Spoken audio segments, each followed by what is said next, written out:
नमस्कार दोस्तों, लोकसभा चुनाव के चलते उत्तर प्रदेश में छठे चरण की 14 लोकसभा सीटों के लिए 25 मई को मतदान होगा। मुख्य निर्वाचन अधिकारी नवदीप रिणवा ने बताया कि 23 मई की शाम 6 बजे से छठे चरण के लिए चुनाव प्रचार और प्रसार संबंधी समस्त गतिविधियों व अभियानों पर प्रतिबंध लग जाएगा और चुनाव प्रचार की अवधि समाप्त होने के बाद इन निर्वाचन क्षेत्रों में सभी राजनीतिक दल के बाहरी कार्यकर्ताओं व पदाधिकारियों की मौजूदगी प्रतिबंधित रहेगी। उत्तर प्रदेश की 14 लोकसभा सीटों के लिए 162 प्रत्याशी चुनाव मैदान में हैं, जिनमें 146 पुरुष तथा 16 महिला प्रत्याशी हैं।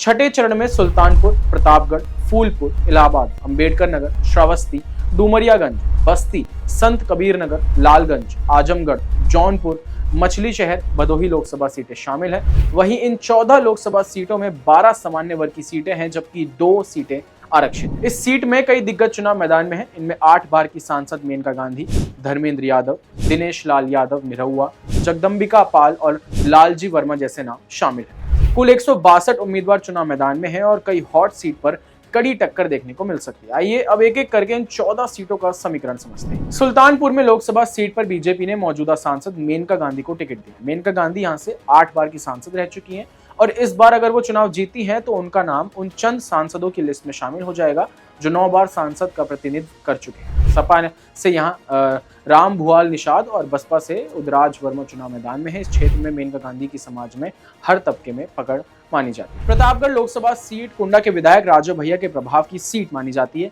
राजू भैया ने इस बार अपने समर्थकों से स्वतंत्र होकर वोट देने को कहा है, लेकिन सूत्रों के मुताबिक उनके समर्थक सपा के साथ हैं। हालांकि प्रतापगढ़ की हमने रैली में भी उन्हें अखिलेश यादव के साथ देखा।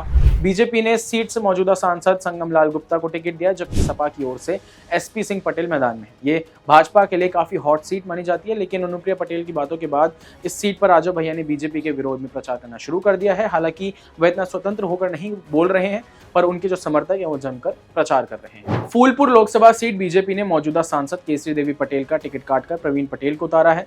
प्रवीण पटेल फूलपुर विधानसभा से 3 बार विधायक रह चुके हैं। सपा की ओर से अमरनाथ मौर्य से उनकी कड़ी टक्कर मिल रही है और बसपा से जगन्नाथ पाल को टिकट दिया गया है। इलाहाबाद लोकसभा सीट पर भी इस बार सपा बीजेपी के बीच दिलचस्प मुकाबला है। यहां से बीजेपी ने नीरज त्रिपाठी और बसपा ने उज्जवल रमण सिंह को टिकट दिया है। दोनों पारिवारिक विरासत के नाम पर जन समर्थन जुटाने की कोशिश में लगे हुए हैं। अंबेडकर नगर लोकसभा सीट पर बीजेपी ने बसपा छोड़कर आए रितेश पांडे को उम्मीदवार बनाया है। इंडिया गठबंधन की ओर से सपा के लालजी वर्मा ने टक्कर दे रहे हैं।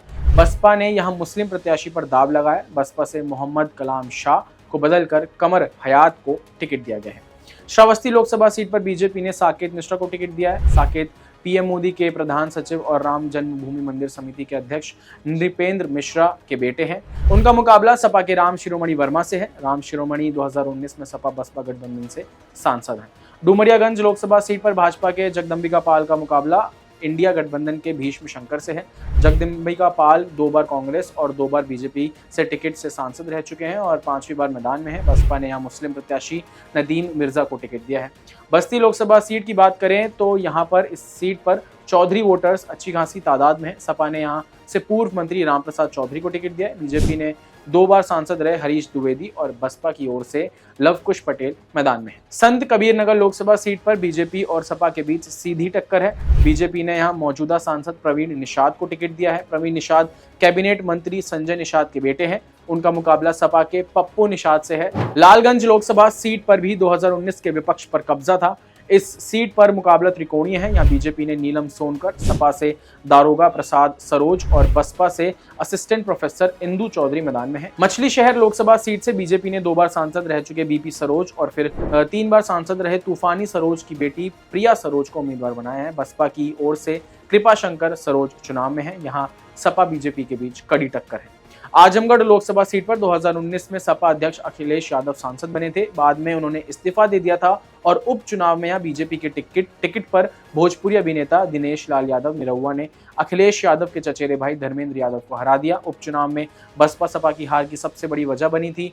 इस बार सपा बीजेपी के बीच सीधा मुकाबला है। भदोही लोकसभा सीट पर इंडिया गठबंधन की ओर से टीएमसी के ललितेश पति त्रिपाठी चुनाव मैदान में है, जबकि बीजेपी से विनोद कुमार बिंद चुनाव मैदान में है। जौनपुर लोकसभा सीट भी इन दिनों काफी सुर्खियों में है। इस सीट से बीजेपी के कृपा शंकर सिंह मैदान में है, जबकि सपा की ओर से बाबू सिंह कुशवाहा चुनाव लड़ रहे हैं। बसपा से श्याम सिंह यादव उम्मीदवार है। यहाँ पूर्व सांसद धनंजय सिंह ने बीजेपी को समर्थन देने का ऐलान किया है, जिसके बाद लड़ाई दो तरफा हो गई है। क्या होगा छठे चरण का मतदान, किस तरफ होगी पूर्वांचल की हवा, राजा भैया फैक्टर और क्षत्रिय वोटर हवा बदलने में कितना कायम रहेगा, ये तो वक्त ही बताएगा। अभी के लिए फिलहाल बस इतना ही, मुझे दीजिए इजाजत। चुनाव से जुड़ी सभी बड़ी अपडेट के लिए देखते रहिए क्लिक इंडिया। धन्यवाद।